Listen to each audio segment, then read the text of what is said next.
Amaran media அன்பு நேயர்களுக்கு இனிய காலை வணக்கம்.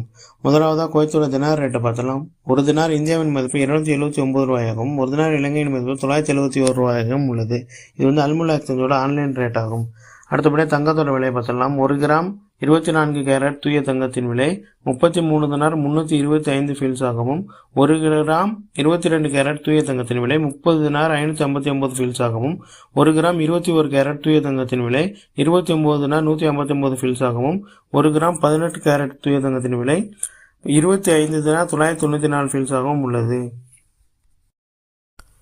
அடுத்ததா குவைத்தோட மன்னர் அனைவருக்கும் ஈத் வாழ்த்துக்களை தெரிவித்துள்ளார். இதன்படி குவைத் குடிமக்கள் மற்றும் குடியிருப்பாளர்களுக்கு அமீர் ஷேக் ஃபைசால் அல் அஹ்மத் அல் ஜாபர் அல் ஷபாவின் ஈத் அல் அதா வாழ்த்துக்களை அமீர் திவான் நேற்றைய தினம் அறிவித்துள்ளது. இதன்படி அவர்களுக்கு நட்புறவின் மத்தியில் இனிய ஈத் வாழ்த்துக்களை தெரிவித்துள்ளார். குவைத்தோட சுகாதாரத்துறை என்ன அறிவிச்சிருக்காங்க அப்படின்னா, ஈத் பண்டிகையின் போது 47 ஆரம்ப சுகாதார நிலையங்கள் திறந்திருக்க என அறிவிக்கப்பட்டுள்ளது. இதன்படி அல் அதா விடுமுறையின் போது செயல்பட சுகாதார அமைச்சகம் 47 ஆரம்ப சுகாதார மையங்களை நியமித்துள்ளது. இந்த மையங்கள் 6 கவர்னரேட்டுகளிலும் அமைந்துள்ளன. அவற்றை 24 மணி நேரமும் செயல்படும் 22 மையங்கள் அடங்கும்.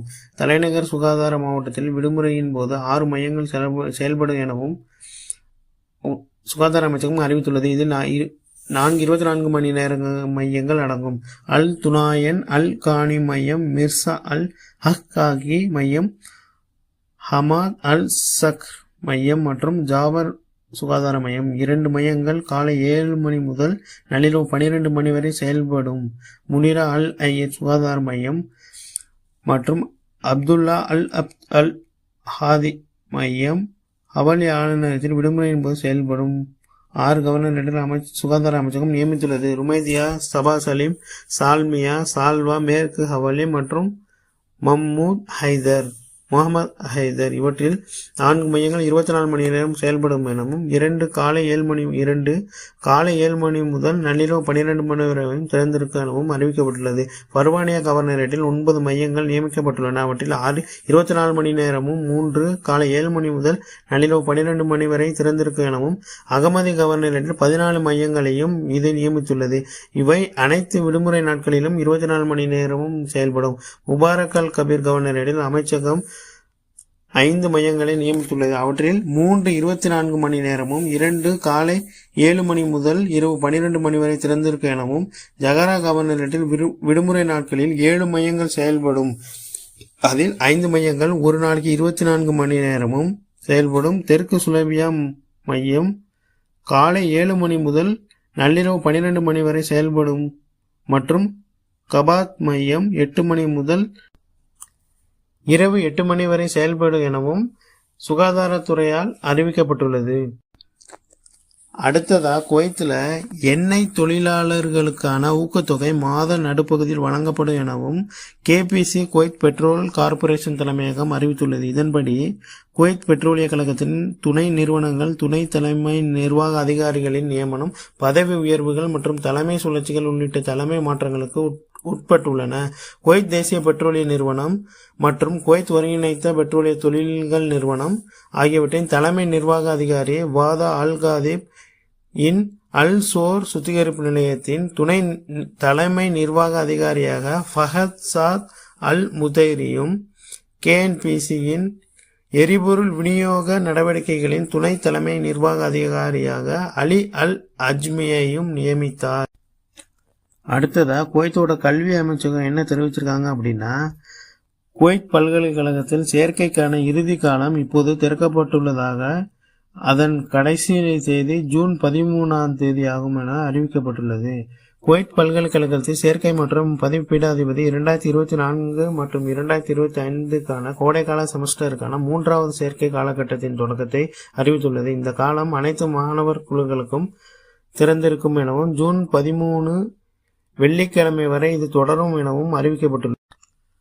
குவைத்தோட போக்குவரத்து துறை என்ன அறிவிச்சிருக்காங்க அப்படின்னா, ஃபாகில் டு குவைத் சிட்டி நோக்கி வரக்கூடிய 30 நம்பர் சாலையில சரியா ருமைதியா மற்றும் சால்மியா பகுதிகளை நோக்கிய அப்துல் அசீஸ் பின் அப்துல் ரஹ்மான் அல் சாவு சாலையில பாத்தீங்க அப்படின்னா 1வது லைன் 2வது லைன் 3வது லைன்ல 3 பாதைகளும் 20 நாட்களுக்கு மூடப்படும் அப்படின்னு தெரிவிச்சிருக்காங்க. இதில் பார்த்தீங்க அப்படின்னா 8ஆம் தேதி 8/6/2025 முதல் ஞாயிற்றுக்கிழமை முதல் 28/6/2025 சனிக்கிழமை விடியற்காலையில் வரைக்கும் 20 நாட்களுக்கு மூடப்பட்டுள்ளதாக பொது போக்குவரத்து துறையினால் அறிவிக்கப்பட்டுள்ளது. அடுத்ததாக இந்திய செய்திகளை பார்க்கலாம் வாங்க.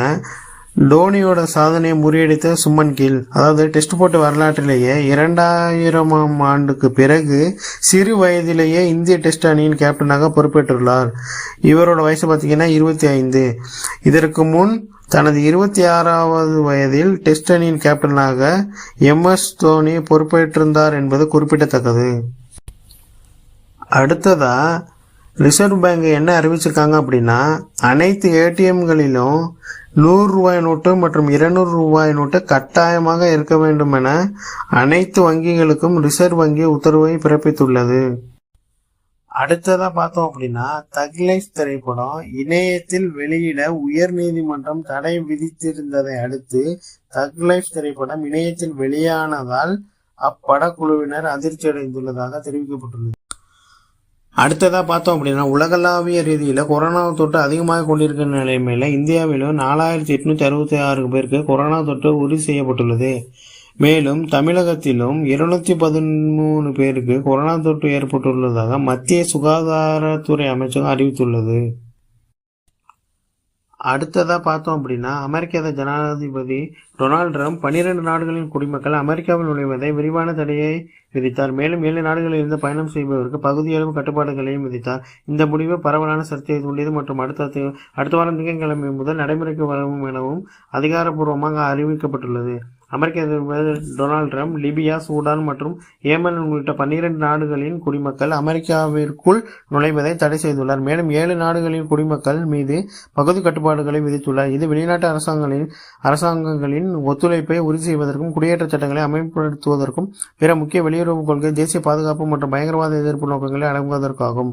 நேற்று Iran, Libya, Somalia, Sudan, Yemen, Afghanistan, Myanmar, Chad, Congo, Ecuador, Guinea, Eritrea மற்றும் ஹைட்டி ஆகிய நாடுகள் சேர்ந்த குடிமக்கள் நுழைவதை தடை செய்துள்ள Burundi, Cuba, Laos, Sierra Leone, Togo, Turkmenistan மற்றும் வெனிசுலா குடிமக்கள் பகுதி கட்டுப்பாடுகளை விதித்து அமெரிக்க ஜனாதிபதி அறிவித்தார்.